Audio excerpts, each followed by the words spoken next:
Skid Row. My beat. Yeah, most people will know this isn't really a horror and it's more of a rubbish comedy. But it's in the Cayman Classic Horror Collection, which means I have to review it. Hooray! So, here we go. Floor shop called Mushnick's.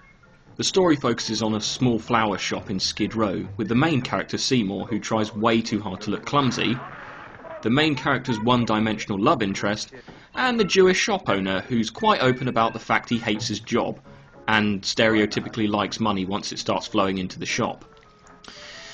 So the story centres around this weird plant that Seymour bought from some random guy in the street, and no matter what he does, he can't make it grow, until one night he cuts himself, and discovers the plant likes blood, for some reason. How come you woke up? Blood? You like blood? Oh, you must be kidding.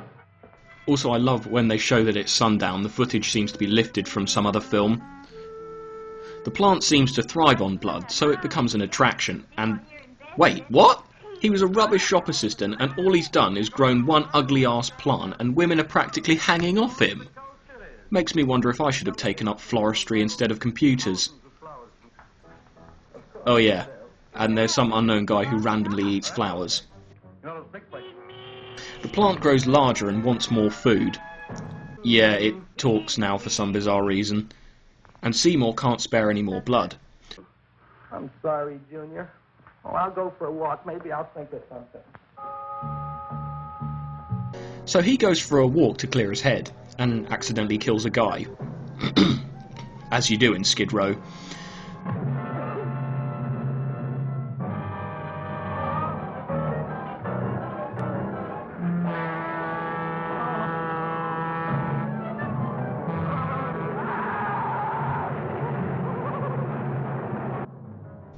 Unable to dump the train-squashed human body parts in somebody else's bin, he turns to his last option, feeding the evidence to the plant. Now this turns out to be a good investment as the plant grows bigger and more people are attracted to the shop. This scene made me laugh. Seymour kills the local dentist and pretends to be the dentist while a crazy patient sits in the waiting room talking to himself about pain.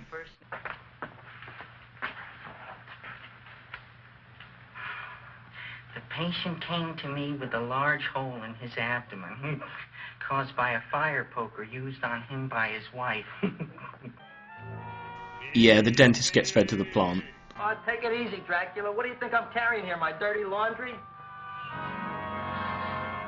Seymour takes the love interest home for dinner to meet his pisshead mum, and the shop owner stares out the plant till it talks, and then he tricks a random robber into getting eaten by it. Now you will do as I say. Do you follow me? Yes, master. The plant somehow then hypnotises Seymour to go out and find food, so a hooker is the next to die. And then the face of everyone who dies appears in the buds on the plant. Isn't that the railroad cop? Look at the rest.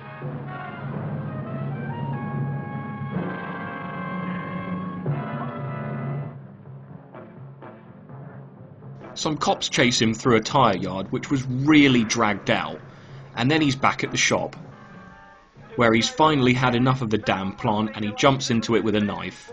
The end. This review is shorter than most of the others.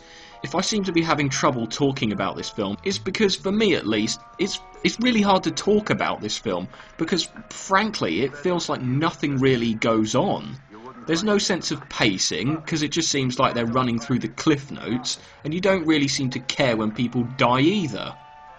It's sort of like, oh, he died. Oh well. That's not to say that this film is bad, because it's not. It's okay. Final thoughts on this film are, it's light entertainment, and something you're not really meant to think too hard about.